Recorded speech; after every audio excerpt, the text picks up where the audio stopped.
ever heard coming from women all around. They were absolutely sobbing. And not just a little whimper like, I'm in a little pain. They were sobbing like there was a death. Like they had just been wrecked. And I couldn't move. I was paralyzed with shock. I was still loopy. And I just sat there trying to breathe. The girl next to me looked over at me and she just started to cry. And she looked at me and she said, "Are we going to be okay? I mean, we're going to be okay, right?" And she took my hand, and I couldn't answer her. I couldn't answer her at that point because I didn't know at that point. We held hands and we cried. When I was on my way out, after however long of recovery, the abortionist saw me in the hallway, and he put his hand on my shoulder, and he said, "You'll be fine to resume normal activity within 24 hours. I would suggest that you go and do something fun to get your mind off of it." And I kind of looked at him, not really understanding or grasping what he was saying. But he said, it's good to, take your mind off things. You should go to Disney World. Don't worry, it'll be fine to drink as well, alleviate some stress. And so I was confused as I left there, but I told my boyfriend that. And that's what we did. The next day we went to Disney World after my abortion. Oh, Lord. And we drank. Oh. Until oblivion. And that track record continued. Because that is another thing that they do not tell you about. They don't tell you that the depression that you're going to go into, the suicidal thoughts that you can have, the substance abuse issues that generally come up when you are trying to alleviate the pain that you're in. I attempted suicide 3 times.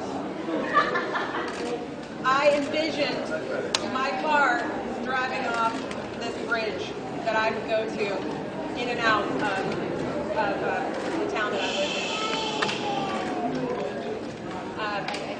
My drug and alcohol abuse went through the roof. I almost OD'd. And now I realize that it's not your body, your choice, because really they don't give you a choice.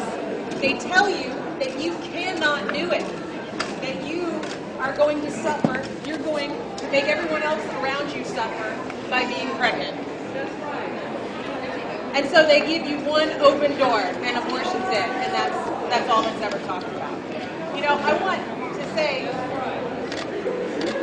I don't know how many of you know, but Jane Roe from Roe v. Wade, the case that made abortion legal, actually did not know what abortion meant.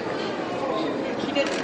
She dropped out of school at the age of 14, and she met up with these lawyers because her friends were telling her that she could just get rid of her problem.